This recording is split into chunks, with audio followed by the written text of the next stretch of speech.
ఇప్పుడే 'Mirai' movie అయితే చూశాను భయ్యా. మూవీ చూసాక నాకేమనిపించిందంటే, తీసిన సినిమానే మళ్ళీ అక్కడక్కడ కొన్ని కొన్ని చేంజెస్ చేసి, హీరోని అట్టే ఉంచి, హీరోయిన్‌ని, విలన్ని మార్చేసి, లొకేషన్‌ని మార్చేసి, కొంచెం స్టోరీలో కొంచెం డిఫరెన్స్ చేసి మళ్ళీ తీసినట్టు అనిపించింది. 'హనుమాన్' సినిమా ఎలా అయితే ఉంటదో సేమ్ 'మిరాయ్' సినిమా కూడా యాజ్ ఇట్ ఈజ్ అదే స్టోరీ లైన్ మీదే నడుస్తది.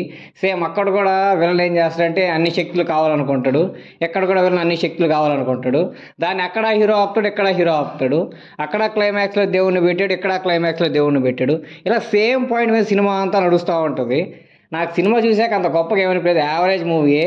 ఈ ప్రీమియర్స్ అవి వేసాక ఎందుకో హైగా లేపేస్తున్నారు. విజువల్ ఎఫెక్ట్స్ అయితే చాలా బాగున్నాయి భయ్య. అదొక్కటి మాత్రం చాలా గొప్పగా చెప్పుకోవచ్చు. విజువల్ ఎఫెక్ట్స్ బాగున్నాయి, వాళ్ళ యాక్టింగ్స్ బాగున్నాయి, అన్నీ బాగున్నాయి. కానీ చూసిన సినిమానే కదా, ఐ మీన్ ఆ స్టోరీ లైనే కదా, కాబట్టి అంత గొప్ప ఇంట్రెస్టింగ్ ఏమనిపించదు. మీకు అర్థమైపోతూ ఉంటుంది. 'హనుమాన్' మూవీ కానీ మీరు చూసి వెళ్ళారంటే సేమ్ ఇక్కడ కూడా అలాగే ఉంటుంది.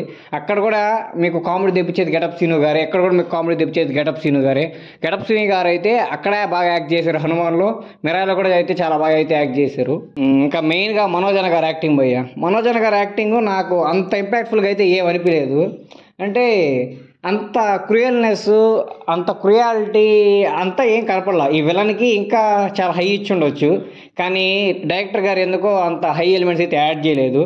చాలా హై ఇచ్చి ఉండొచ్చు పోయా. ఎంత డెప్త్ ఉందంటే స్టోరీలో వాళ్ళు తీసుకున్న స్టోరీ సెలక్షన్ చాలా డెప్త్ ఉంది. కానీ ఆ హీరోకి అంత హై ఎలివేషన్స్ లేదు, ఇంకా విలన్కి అంత హై ఎలివేషన్స్ లేదు. ఇచ్చి ఉంటే ఇంకా మంచి కనిపించుండేమో సినిమా.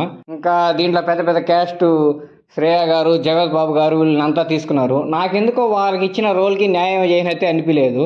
జగత్ బాబు గారు, శ్రేయ గారు లాంటి పెద్ద యాక్ట్రెస్ని ఈ సినిమాకి తీసుకోవాల్సినంత అవసరం లేదు. మేబీ హైప్ కోసం అయితే తీసుకున్నట్టున్నారు, లేకపోతే ఆ సినిమాకి అంత పెద్ద యాక్ట్రెస్ని అయితే తీసుకోవాల్సిన అవసరం లేదు.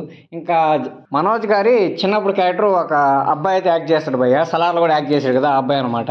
యాక్టింగ్ చేస్తాడు అంటే చంపేస్తాడు భయ్య. మనోజ్ గారిని అంత క్రూయల్గా మనం ఊహించుకుంటున్నాం అంటే మెయిన్ రీజన్ ఆ చిన్నప్పుడు క్యారెక్టర్ చేసిన అబ్బాయి చాలా అంటే చాలా బాగా చేస్తాడు. అసలు ఆ లెవెల్ ఎలా ఉంటుందంటే ఇలాగదరా ఉంటుంది. వాడు అనుకున్న స్థాయి వాడికి దొరకకపోతే ఆ క్రూయల్టీ ఎలా ఉంటుంది, ఇంకా ఎలా సైక్ అయిపోతాడు మనిషి, ఏం చేస్తాడు, ఎంత విధ్వంసం చేస్తాడు, ఎంత దూరం వెళ్తాడు అనేది ఆ చిన్నపిల్లడు అయితే చాలా బాగా చూపించాడు.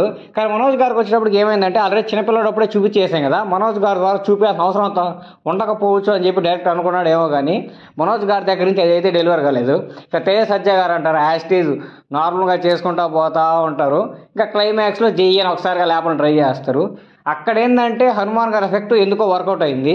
ఎక్కడేమో నాకైతే వర్కౌట్ కాలేదు అనిపించింది. ఆ 'హనుమాన్' సినిమా కూడా ఏముండదు భయ్, జస్ట్ విజువల్స్ బాగుంటాయి, అక్కడక్కడ కామెడీ ఉంటుంది. క్లైమాక్స్లో 'హనుమాన్' రావడం వల్ల మనం జెయ్యి అని సినిమాని లేపేసాం. ఇక్కడ కూడా మళ్ళీ అదే ఫార్ములా ఫాలో అయ్యి ఈ సినిమాని కూడా లేపేస్తారనుకుంటే తేజ సజ్జా గారు ఇంకా భ్రమపడినట్టే.